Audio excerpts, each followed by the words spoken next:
Anyway, thanks for being here for the Grow Your Business Game Plan.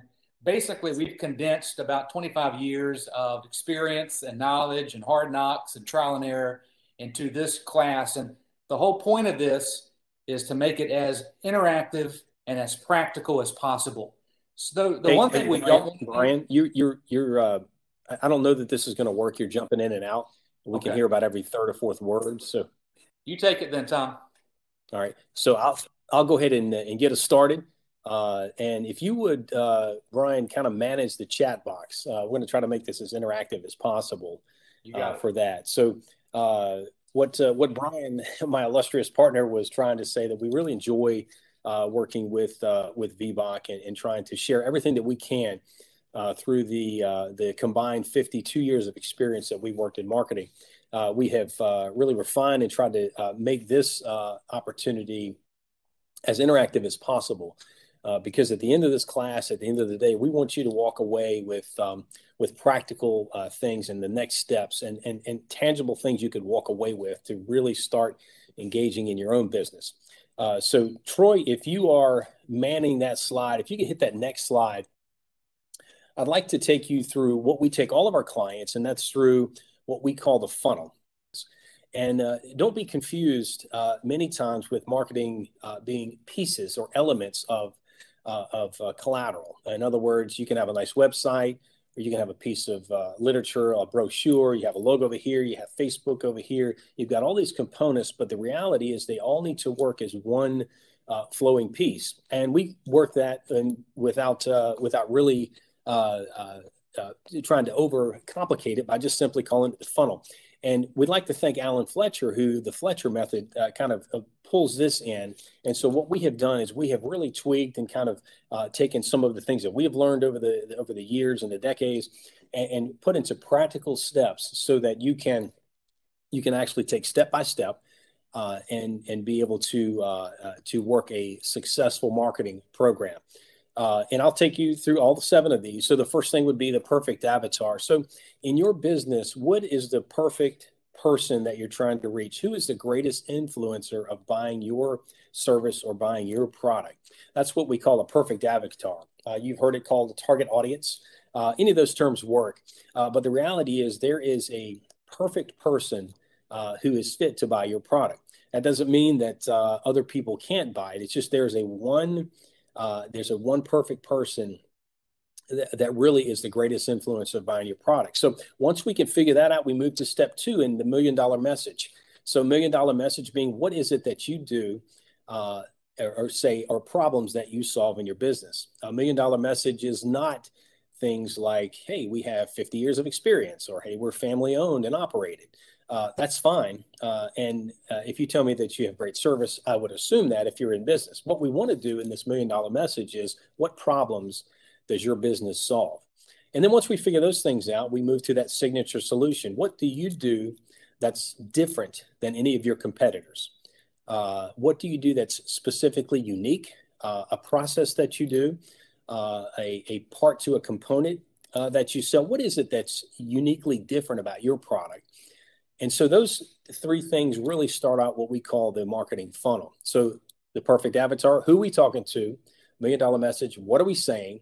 And signature solution, what are we providing? So those 3 things really start out that funnel. So if you think about a funnel, it has a large top to it. And as you begin to wean down, you're really strategically positioning yourself to find that perfect closing avenue. So after those first 3 things, you'll move to the number 4, which is your traffic source. So if we understand the person, our message, and how we're different, then we put our message into what we call a traffic source. Your traffic source could be anything from SEO to Facebook messaging to direct mail to TV to anything that takes your message from your office to that perfect avatar once we've done that.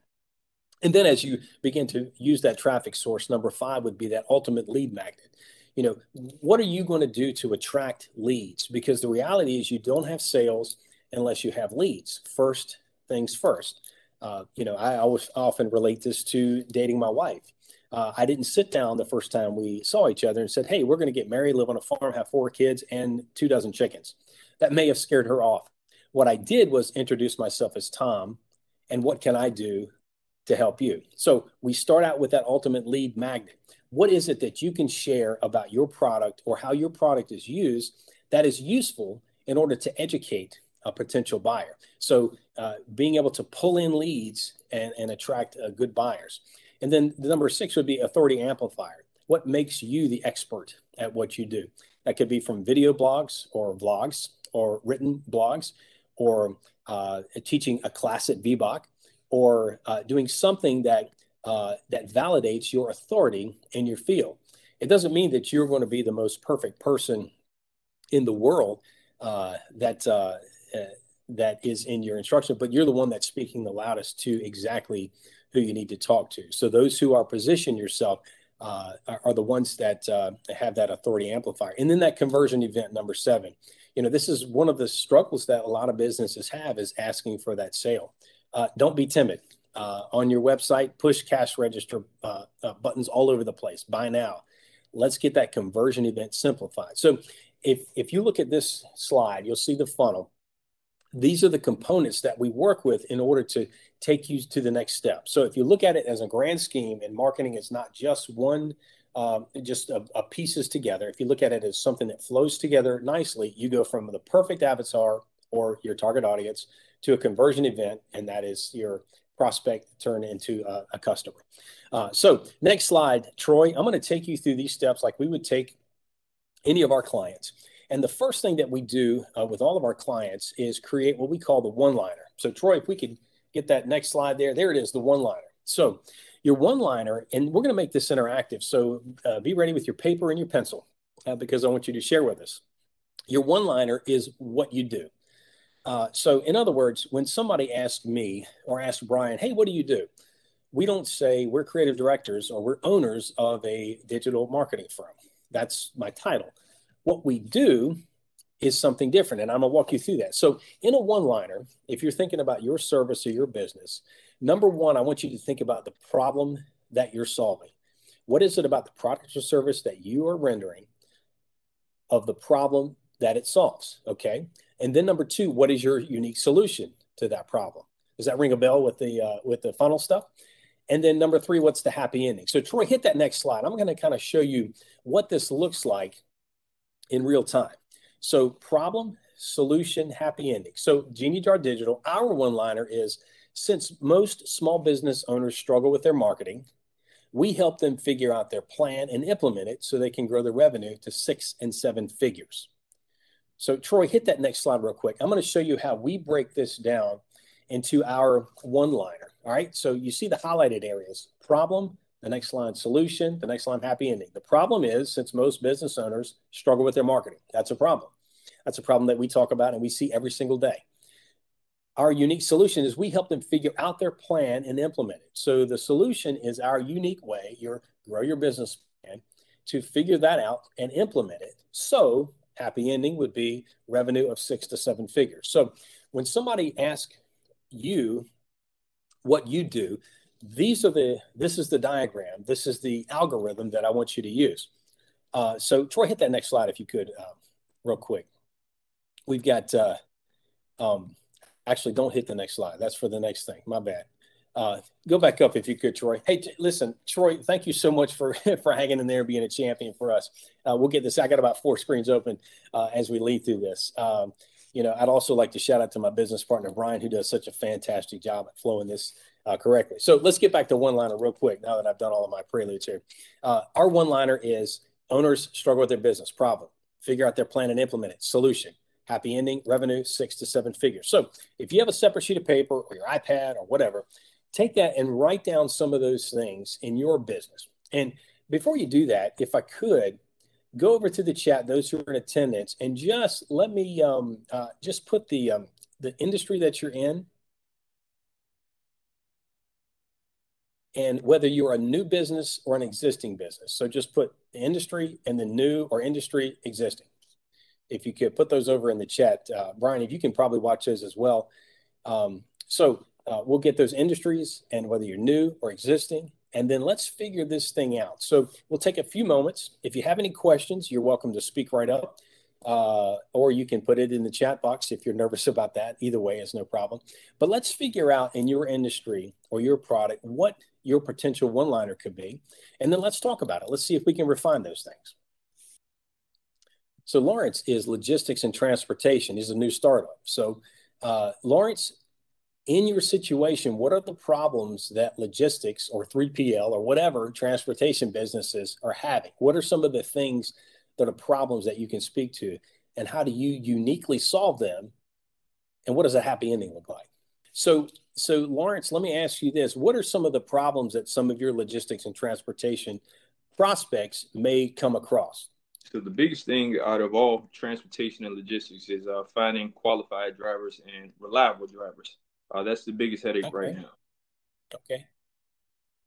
So you would want to say that as right. Okay. So you would want to say that as clean as possible, since most transportation companies struggle with qualified drivers. So that's the problem, right? Yep. How do you uniquely solve that?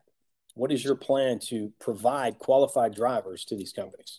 So my company is going to focus on veterans. So my company is called Veterans Logistics Group. What we do is focus on putting veterans that are leaving the military side and transitioning into the logistics role. It's a few benefits in my opinion on getting drivers in the trucks and stuff like that. For one thing, we're used to waking up early, getting to work on time, so on and so forth. And I think we got a strategic advantage over the average, driver out there, because we got a lot of discipline that's instilled in us over the past X amount of years that you serve. Right. So you would want to say that how you solve that, you would want to call it something or have some kind of process that says, since most transportation companies struggle with qualified drivers, we provide this so that, and then the happy ending. So you can have more qualified drivers, or you can have a fleet that's always available to work, or whatever that looks like. So if you'll think about that in Yvette or whoever is listening, even afterwards, is take those three elements and create that one-liner. This is what you do. Whenever we go to a network event or whatever we talk about, we always talk about our one-liner, how owners struggle with marketing. So we have a plan to help them grow 6 to 7 figures. Inevitably, no one will just, oh, that's nice, and walk away. They usually go, well, how do you do that? They want to engage because we have just touched on a pain point of theirs. So keep that in mind as well as you're doing your one-liner. So if you've got a one-liner there, you can put it up in the chat. Otherwise, we will, in interest of time, move on to the next thing. So Troy, if you could hit that next slide. So we're going to take this next slide, and once we have your one-liner down, we really want to talk to the world. So your website, this is really your portal to the worldwide, to your world stage. All right. So your website headline, there's no real secrets to building a website other than helping the client who gets there to understand what you do and how they get it, right? So in your website headline, or really in any headline that you use, you can answer the question, we help you, and then fill in the blank. So Lawrence, in your situation, we help you get more qualified drivers, right? Or you can ask it as a question, need help with more qualified drivers? Click here. All right. So you see what we mean by website. We just don't create an online brochure that says, here's our about section, here's our staff, here's our history. All that stuff is fine, but I don't care. If I have a problem and I need you to solve it, I want you to speak directly to me so I can get to that solution fast and effectively. So Troy, if you can hit that next slide. Once we get to that website, once we nail those things down, then we can move on. So here's a client that we have just recently worked with. We asked them the same question. We help you with what? And they said, well, we help you maximize and protect your federal retirement benefits. Okay, perfect. That's exactly what their website headline is. So not only do we place what we do right there front and center, so that a client or a prospect can understand. But if you'll notice, there's a My Free Benefit analysis right underneath it. And even if in the upper right-hand corner, you see free benefit analysis. So we are not only telling our prospects the problems that we solve, but we're giving them the next step to help them solve that. We're clearly marking buttons to do that. Troy, hit the next button if you could. So once we find out what that headline would be, complementing what your one-liner is, that's where we move forward. So I'll just give you our, for instance, as well at Genie Jar Digital. This is what our homepage looks like. Do you need help with your small business marketing? Most companies we have found says yes. Well, here's a free booklet right here that you can download called I Hate Marketing. It seems kind of counterproductive for a marketing agency to have a book that says I hate marketing. But this is what we found as a problem for most people, is that they just hate it because it's something they don't understand, or it's too many pieces. They don't understand the flow. So that's why we've developed the system that we have. So it's easier to digest, easier to understand. So we have found our one-liner. We've pulled that out. Then we've created our website headline. So now we've got something that we can actually begin to use for our clients. So if you could, either in the chat box or out loud, what is the one thing that your new company or existing company help with your clients? We help you do what? What is one thing? You can put it in the chat box, or you can just unmute and let us all know.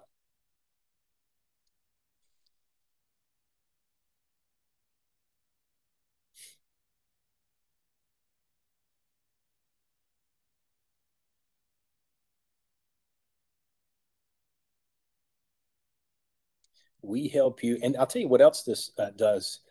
It helps you stay focused on what you're doing. We help you move your freight on time, all the time. Lawrence, that's great. I can imagine a 3PL company or some kind of other company that's got product to move, that this is an issue, especially now. So well done. So your website needs to say, we help you move your freight on time, all the time. That's clear and concise. Well done. Well done. Troy, hit that next slide there, if you could. That's great interaction too. I hope you guys are beginning to see how this forming an understanding of what you do and who you're speaking to begins to really start to funnel some of the business your way. So let's go back to Troy. If you can hit that next slide, let's go and identify your target market. How do we figure out who we're speaking to? All right. So we figured out our one-liner, what we do, and we figured out what we can help with. So now we need to figure out, okay, who is the perfect person that I'm speaking with?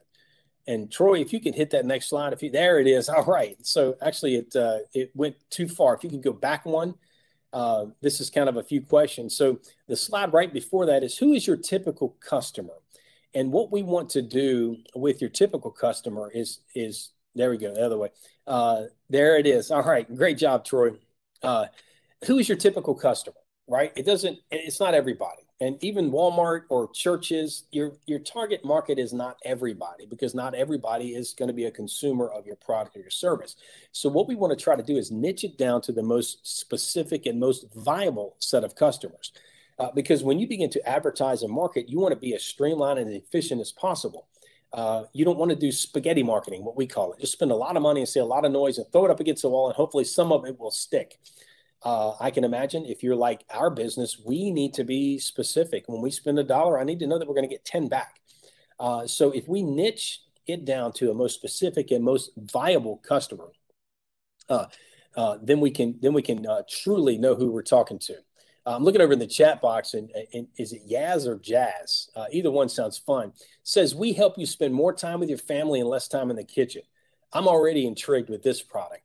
So it sounds like there's some efficient way, or maybe a book or videos or processes that make that efficient. So very well done. I love that. That's going to look nice. So when you're beginning to find your target audience, who is it that is going to be the most typical customer? And Troy, hit that next slide. Let's go to that the next page there. And here's some of the things that you can start to figure out who is that specific target and niche it down. What is their gender? This is the most difficult one, because let's say you've got a situation, it's about half and half. Well, there's going to be a 50.5 and a 49.5. There's going to be a 51.49. There's going to be a larger denomination of gender. Who is that largest denomination? And then let's go for that. Now, it doesn't mean that if you go after women aged 25 to 35, it's not going to, resonate with men aged 38. It just means that if we know exactly who we're speaking to, that's going to help us with our content and copy and dialogue and so forth, our personality when we speak. So what is their gender? Where do they live? Are they ocean folks? Are they rural country folks? Are they suburban? Are they city folks? Where do they live? That's going to dictate how you speak and the dialogue in which you use. What is their age range? Are they kids? Do we need to put stuff on TikTok, or do we need to put it in the newspaper for 65 to 85? What is their age range? What is their favorite radio stations? How about their favorite TV programs? What kind of websites do they go to? What's important to them? So as you're figuring out who your target market is, these are some of the questions that you can ask to start to narrow it down. All right. So next slide, Troy. Once you get this narrowed down, then you've got a perfect avatar, a person in mind. And if you have that perfect person in mind, it's going to be a little bit easier to speak to it. We always talk about brand personality, which is something that is forgotten. What is that brand personality like? I've got some logos on the screens. These are popular logos. You've got Rolex, which is a sophisticated, high class, exquisite brand personality. You've got Volvo, that yields strength and safety. There's Harley Davidson. Hey, fun, rebellious, maybe off out of bounds a little bit. There's Coca-Cola. There's traditional. There's nostalgic. At Walt Disney, there's fun. So you see how each one of these logos sort of presents a brand personality.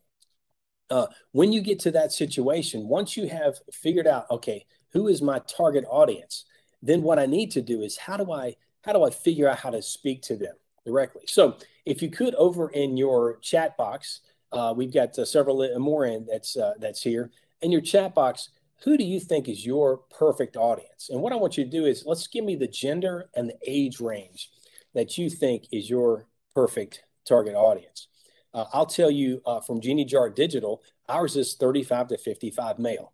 So we know that when we speak to someone either on Facebook or on a direct mail piece or on video, that's the personality that we need to show forth and try to speak to. Now, that doesn't mean it doesn't resonate or fall on 35 to 55 female, because we do have business to business relationships that are strong female as well. But we try to stick with one. We try to narrow it down as much as possible so that we can be consistent with our messaging. So anybody in the chat there that can put who they think their target audience is, put the gender and put age range, if you could. I hope I'm not going too fast. I know we've got some time here, but I want to make sure that we get through all of this. And anytime that you have questions, we certainly just shoot them up in the chat box. Yaz was talking about this is what we struggle with. So Troy, go back to hit that back button real quick if you could on the slide presentation. So Yaz, if you could begin to answer some of these questions based upon your product. And I don't think I got your industry, although it looks like you're very family friendly. What is your industry, Yaz? If you could just pop that in the box real quick. Let's walk through that and let's see if we can help figure out who your target market is. And basically, we spend more time. We help you spend more time with personal chefs and caterers. Okay, so this is going to be something that, as we go down to gender, a majority of homes, the women is in charge of the food, right? And that doesn't mean all, but the women are. So now we can answer that question: who is the gender? Female. So now we're going down. Where do they live? Okay, these personal chefs and caterers. I'm not gonna try to guess, but I'm gonna start to break it down. And this is maybe suburban area where there's a 2-income house, and so forth. So they probably live in suburbia. They probably live somewhere close to city. So what is their age range? Personal chefs and caterers, it's likely that this age range are not just a newlywed couple, because they probably just go out to eat because it's more efficient, right? There's probably families in there. So I would say an age range would be from 28 to maybe 45. Okay, so you see, guys, how we're beginning to identify female suburban ages 28 to 45. So we're starting to narrow down who exactly we're talking to, which means if I take that demographic, take that target audience to a radio station and say, listen, I got a radio spot that I want to run. When do your female ages 28 to 45 listen to, or what are programmings do they listen to? Now I'm beginning to niche down and being really specific in my target audience. I hope that makes sense. I'm happy to have conversation offline in more detail, but this is how our process works. We began to break it down this way. So Troy, if you could just go ahead to the next slide. We got through brand personality.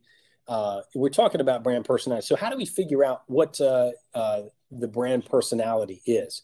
So you see there's Rolex, Volvo, Harley Davidson, Coke, Walt Disney. How do we figure out what your brand personality is? Because these companies have obviously spent millions of dollars marketing their brands, so it's a little easier. So us who are small businesses, we don't have that luxury. So how do we figure those out? So Troy, next slide, if you could. We're going to start to ask the same questions.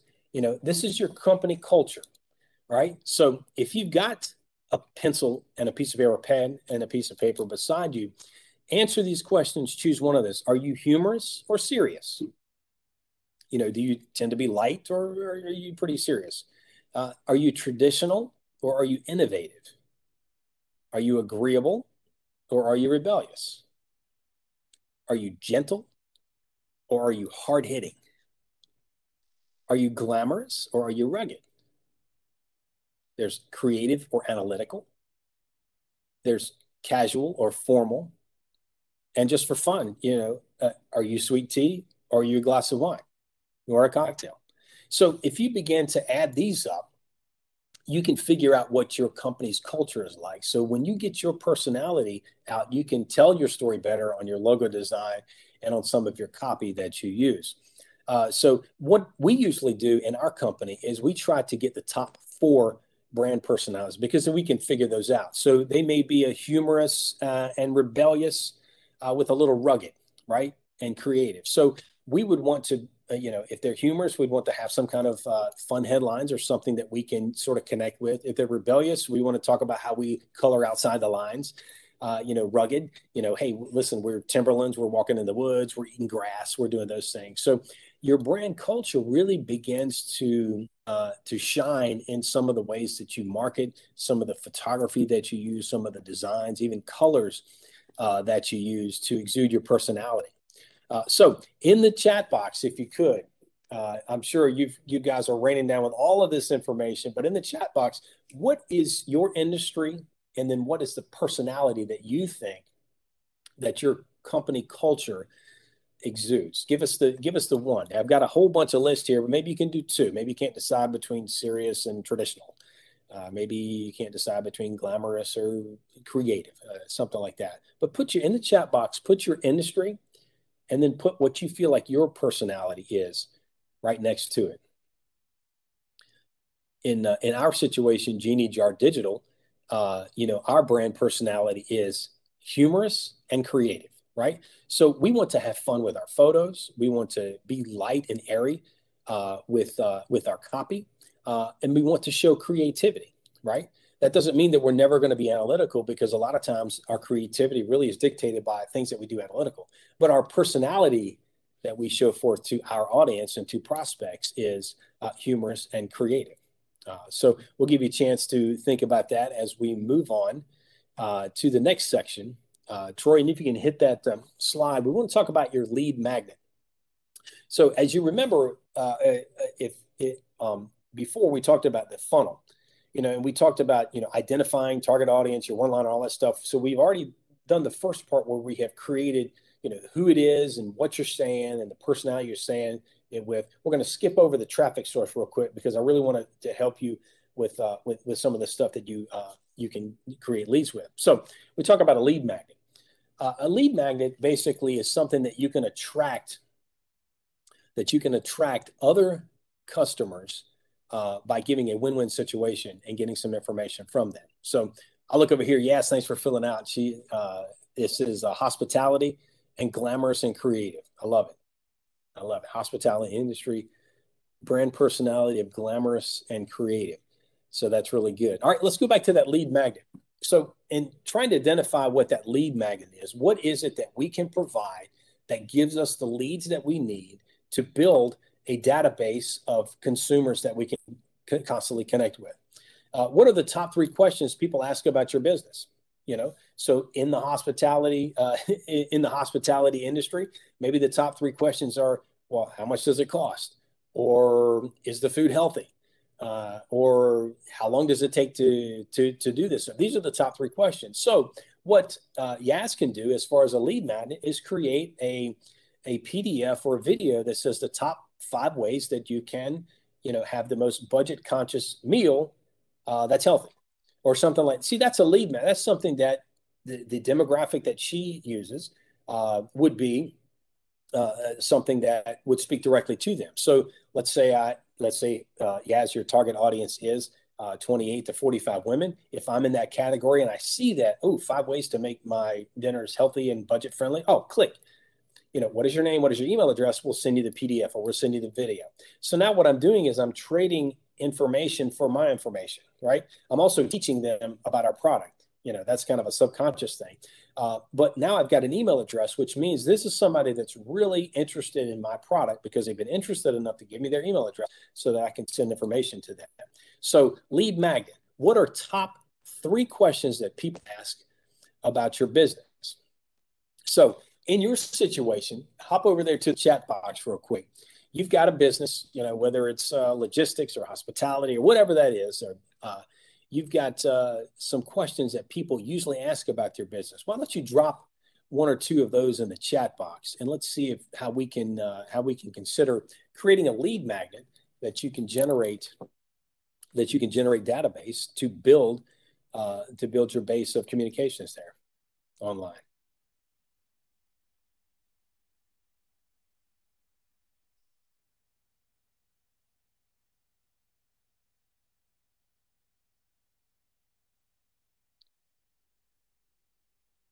Okay, yes. What is your specialty? That's a great question.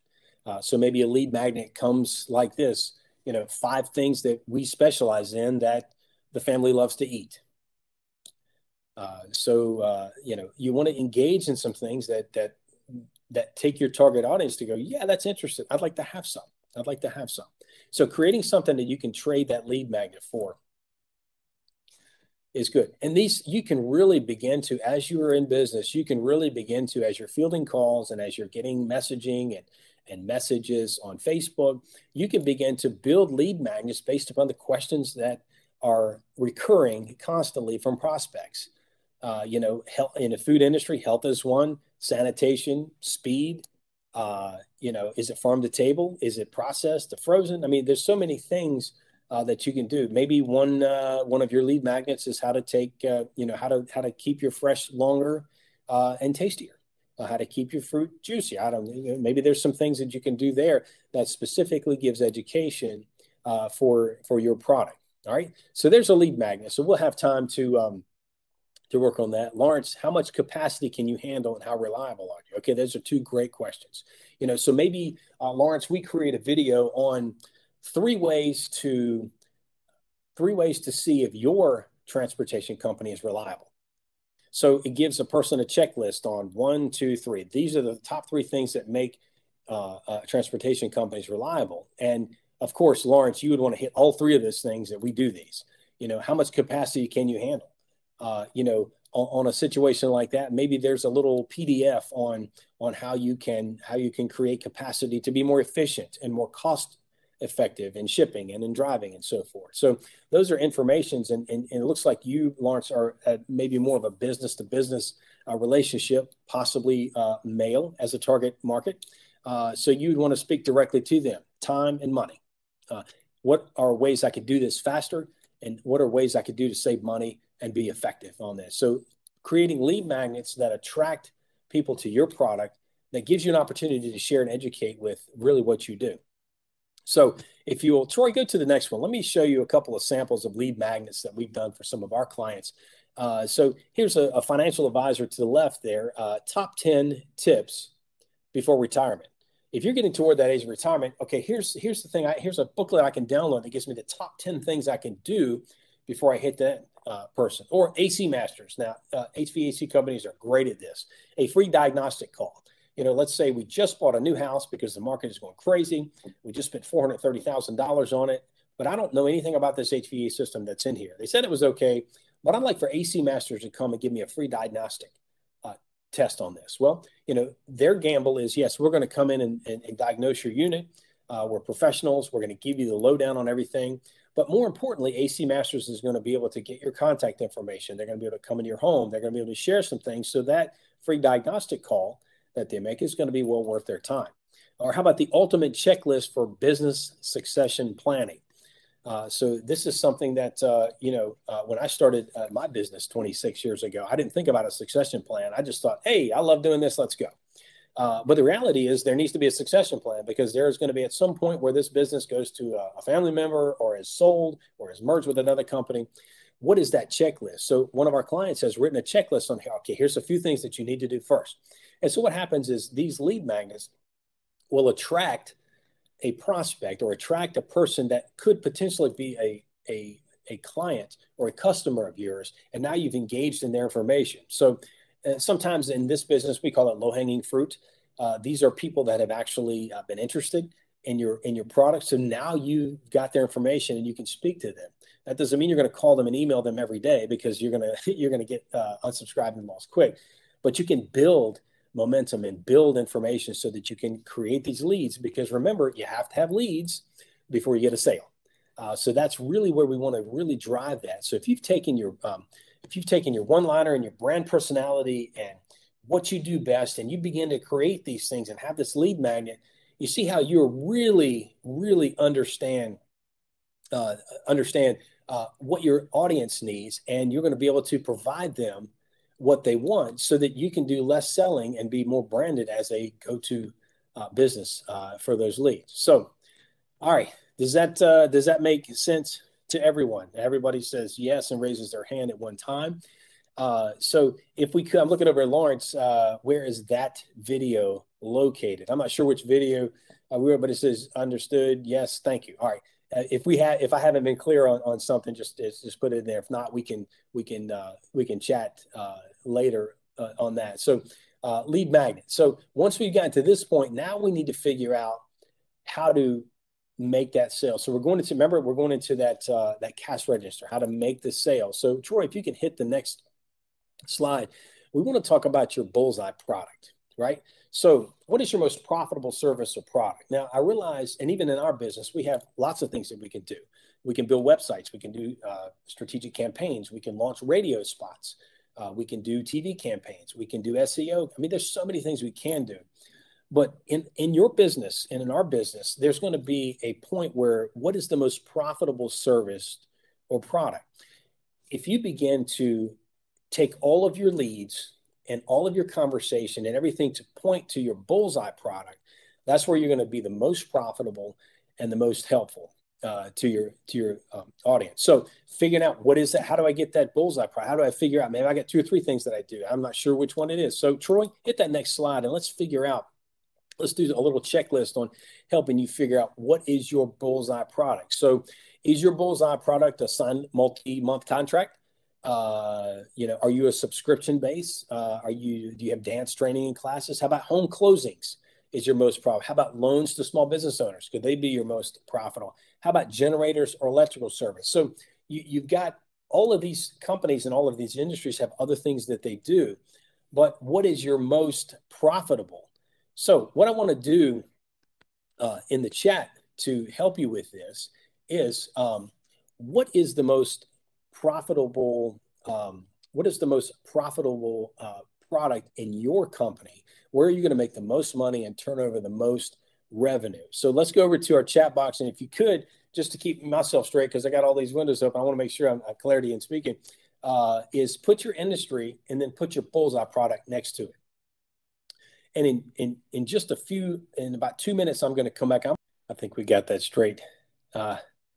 Bullseye products here. Lawrence says dispatching trucks for owner operator. That's where his Bullseye product is. So when we do our sales, Lawrence, we want to make sure that everything we do, all of our lead products, everything we do pushes towards dispatching trucks for owner operators, because that's really where your revenue is going to come from.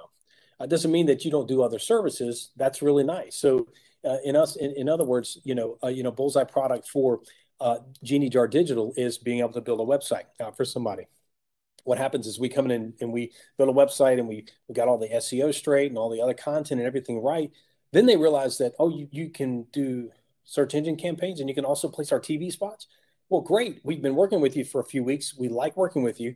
We like how friendly and honest and trusting you are. Can you do that for us as well? So then our Bullseye product becomes ongoing sales for us. Yaz has her industry is hospitality and creating personalized experiences. So this sounds fun. So Yaz, I'd like to know a little bit more about your products and your thoughts there, but it sounds like a delicious process. So creating personalized experiences. So this looks like something that you create customized meals and customized catering for maybe specific events or for ongoing stuff. So that's really where, yes, you want to push your lead generation is, you want to show how thorough and how much you put into each step that you make so that a prospect really understands, wow, that's a lot that goes in there. I can't do that. That's too much. Let me hire Yaz to take care of that. But Yaz, I appreciate you giving me education and leading me to that point. Now I'm ready to pay for that Bullseye product. So it sounds counterproductive to teach somebody how to do your product, but trust me, it's something that once you educate, they understand how much you do and how involved it is. Then that's going to be an indication of good business there. So, all right. So we've taken you through quite a bit. We're 45 minutes into our class now. We've got another hour to go. I'm sure we're not going to use that complete time, but I'd like to engage in some conversation a little bit later. But we've gotten the first part of this, right. We've got our one-liner down, our target audience. We've got all of the things that we need, our lead generator. We've got the things that we need to begin to speak. But what about our image? I'm not sure if you guys online have logos or not or whatever. So let's talk about that. So Troy, if you can hit that next slide. We'll talk about logo. So logo tips. So I've got here's a fun logo of the Milwaukee Brewers, which I think is a great logo. If you'll notice, you can see the M and the B and the catcher's mitt, which is kind of cool. So they got Milwaukee Brewers. Not everybody has that luxury to be that creative. Or I don't have this one on screen, but if you'll think about Baskin-Robbins.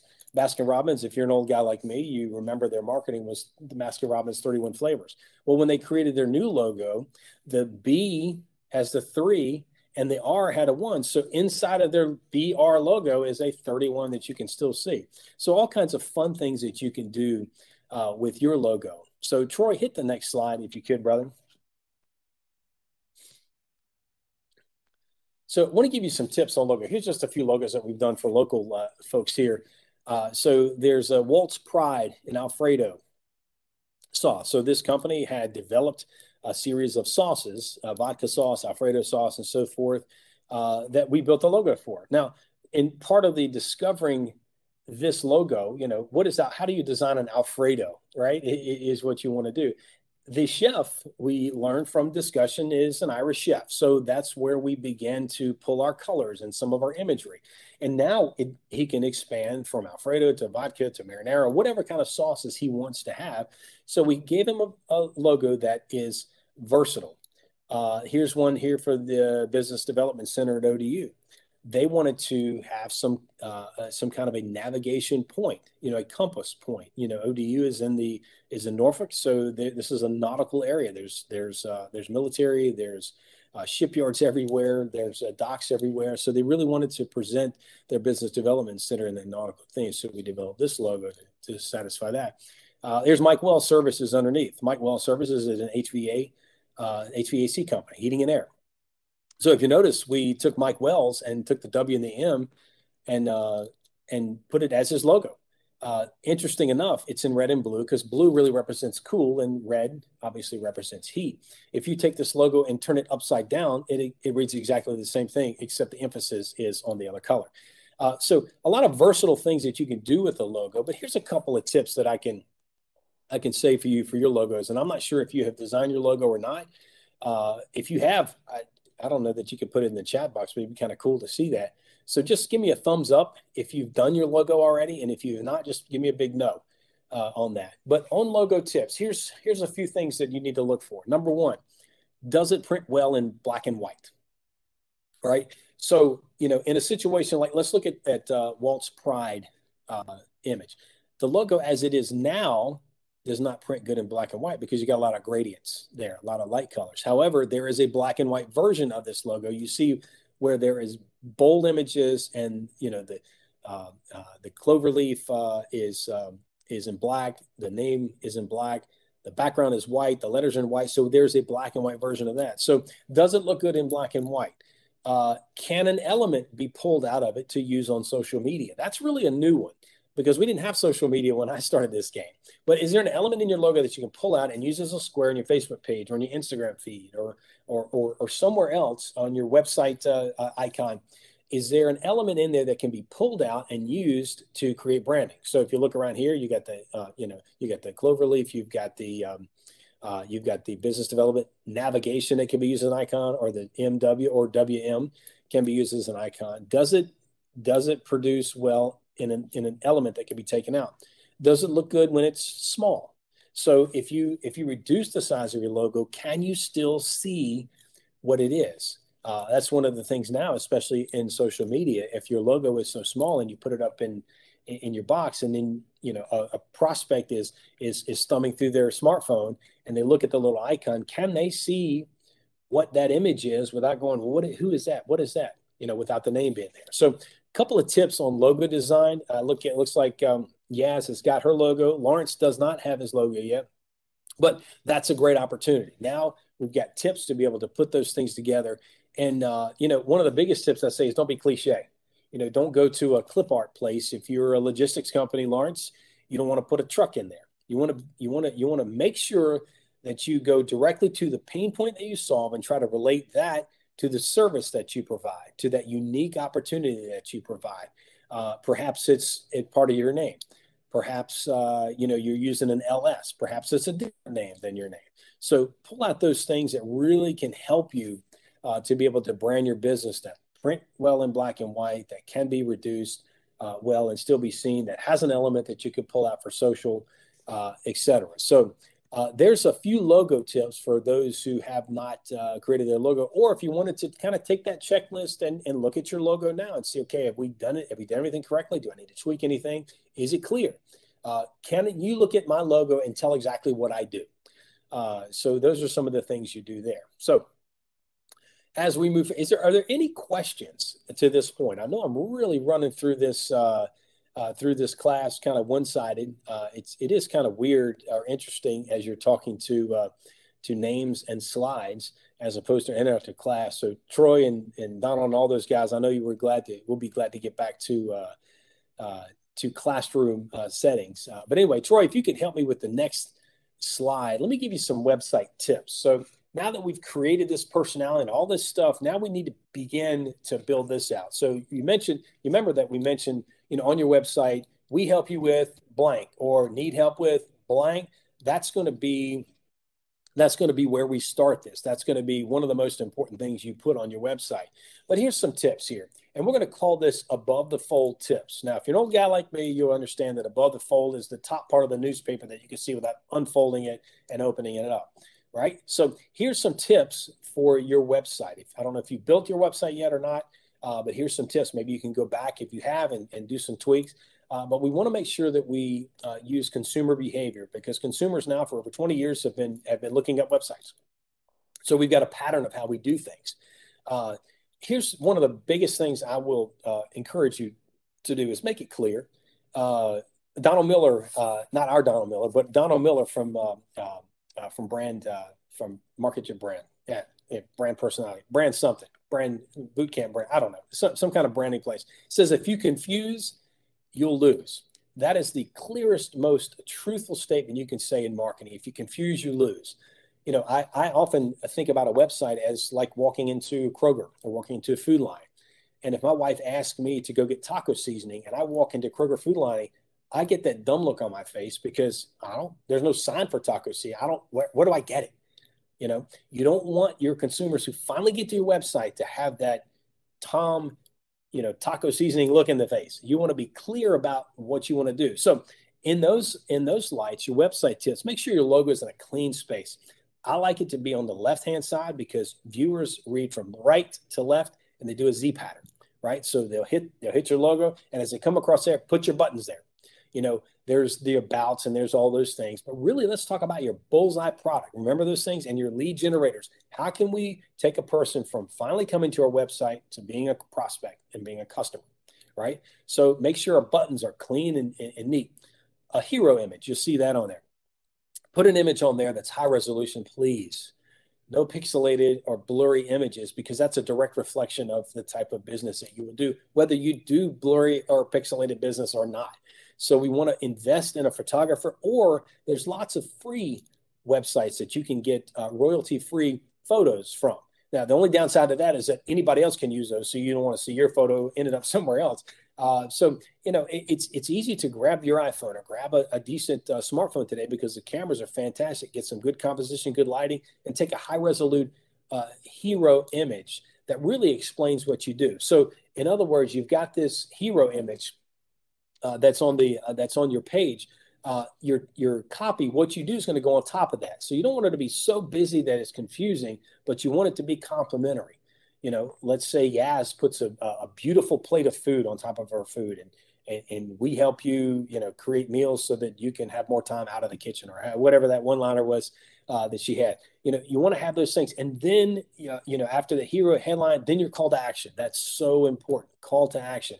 If you tell me what you do and you don't give me the button to go next, then you really kind of are speaking in a dark alley.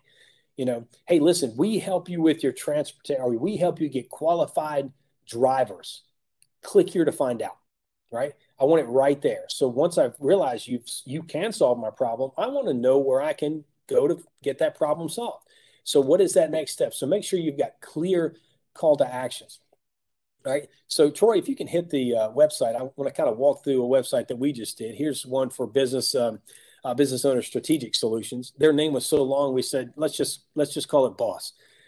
So we designed this logo and we laid this website out. So basically, if you look at this website, it covers the things that we were talking about. Number one, it's got the logo on the left hand side, and then a Z pattern. If you go across the top, you'll see free assessment. Well, free is good. So what are we assessing? As you go down in that Z pattern, you see develop your business succession plan, and then call to get started.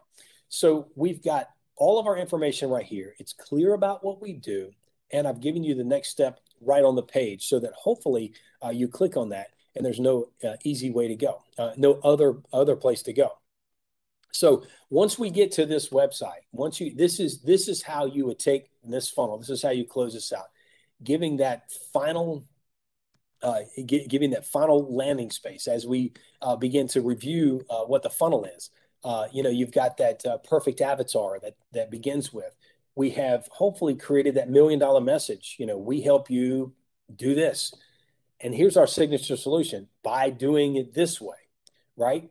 And then from your ultimate lead magnet to authority amplifier to being able to do some of this to that conversion event. So we want to make sure that those call to actions, those conversion events, those CTAs, if you will, are there and obvious. So no matter what industry you're in, this equation and this algorithm will work to create leads to prospects. So Troy, you can go ahead and hit the next one. This is kind of a snapshot and an overview of our Grow Your Business game plan. I know this is a lot at one time. I'm also going to put in the chat box my email address and Brian's email address. You can reach out to either one of us with any questions as you are, going through this process. And even if you're watching the video side of this, we will be able to help you with that. So Troy, if you can go to the final slide there. Wanted to offer something just for this class, just for VBOC. We don't do this with everybody, just for VBOC. Our Grow Your Business game plan that we actually do a deep dive with all of our prospects, all of our clients, even companies that have been 2 or 3 years in business and they kind of got to that honeymoon period is over, kind of stagnant. What do we do? Here's a link that we do our game plan. Now, our game plan is $399. And basically from this game plan, you get a plethora of information. So we basically do a strategy. We help you write that one-liner. We help you with that lead magnet. We help you with your brand personality. We create a customer journey. We create a 1, 2, 3 game plan step. In other words, I don't take for granted that somebody understands how to buy my product. If you want to buy my product from Genie Jar, step 1, grow your business plan. Step 2, let us build your resources. Step 3, launch your campaign. So we take it in 3-step phases so that it's easier. I don't come in and say, what do you do? Well, I built your website and start naming it. I could confuse my audience, but I want to keep it simple. So we help with that. We also give you an entire list of marketing recommendations from that. Like here's your plan, here's your strategy, here's your information. here's what you should do next to create the leads and create the business that you want for yours. So we have been doing this this is something that we wrote 3 or 4 years ago. We've been doing it. We require it of all of our clients. There is a cost to it, but for this situation for VBAC, we're doing a 25% promotion on that. Anyone from this group can do that, and we're glad to help you with that. And this is really the strategy, the foundation that helps you get on your way. So if you go back and talk about the funnel and you talk about these things, hopefully from this class you've been able to get information that takes you to that next step. That information that you can create your marketing strategy, find your target audience, find that personality, and engage and get more leads and get more sales. Hi. Hi, this is Jazz. Oh, Jazz. Have I been saying Yaz? People pronounce it both. Jazz. Jazz. What a fun name. Thanks. So first of all, this has been really helpful. It's been great. So thank you for that. Sure. So for me, I think my biggest struggle is probably social media. I, am of a particular age, and so it's not really my thing. And I'm not at a point yet where I can afford to pay for social media management. And so I've definitely, I'm from the old school where we just put flyers on cars. I'm right with you, girl. And so I guess my question is, with social media, for me, as I said before, I'm a personal chef and I do catering. Is it as important to post, like have a regular posting schedule on social media? Yes, the great questions, Jazz. Social media, that's the one. It's kind of a weird animal. It's really weird. Here's just learning a little bit about your business and your target audience and kind of your one-liner. Your target demographic, I'm going to guess, is between that 28 to 45-year-old female. So there's a couple of platforms that I think are absolute. Number one is Instagram. Number two is Facebook. Those connect because Facebook owns both of them. Instagram because it's photos and it's videos. A picture's worth 1,000 words. A video's worth 1,000 pictures. That's where you're going to show your delicious, finished products. How you can tag those things, you can connect directly to Facebook. The other platform would be Pinterest. Pinterest is a dominant female demographic that can show things like recipes and how-tos and some things that really attract your audience to be able to learn more about how you do things. Now, we want to share how we do things because we want to validate or show our authority amplifier so that when somebody hires us, they know they're going to get a good product. So my recommendation is start small. I don't come from social media either. I come from the flyers and I come from Yellow Book, Yellow Pages and all that stuff. But I have learned that, the easier, the better. So here's kind of a secret of what I do to use our social media post. Number one, I download Hootsuite, Hootsuite, Hootsuite, which is a platform that allows me to connect my Facebook and connect my Instagram feed on it. It's free of charge. You can do a subscription plan with more, but you only need these for the two. And that's a free plan. So Hootsuite.com is where you find that. And then as I post, I go along the one-liner scenario. I want to talk about a problem. And then I want to double space and I want to give the unique solution. And then I want to double space and then I want to give the happy ending. So in my posting, I want to give short snippets. I don't want to, because people scan, they don't read, especially when they're scrolling and they're doing that stuff online. I want to grab a problem first. So here's a beautiful photo of a meal that was catered or a dinner that was, a creative dinner that was planned by you. And you want to go through the process.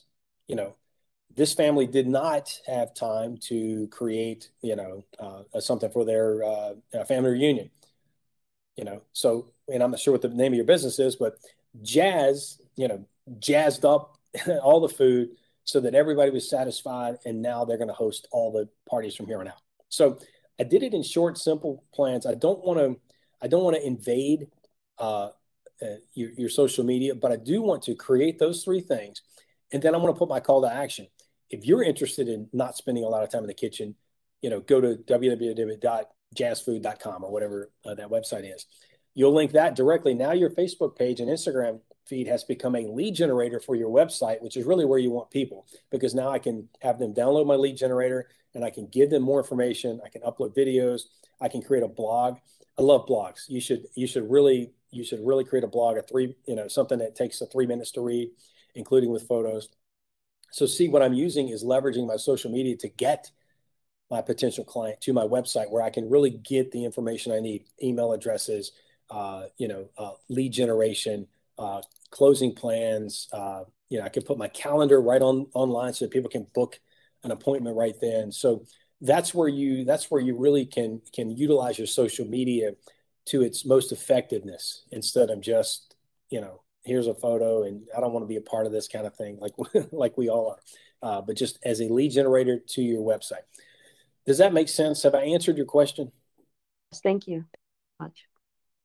Good, Jess. And anytime you keep my email address, anytime you get through that process, you forgot something, or just shoot me an email. I'm glad to help you. Oh, thank you.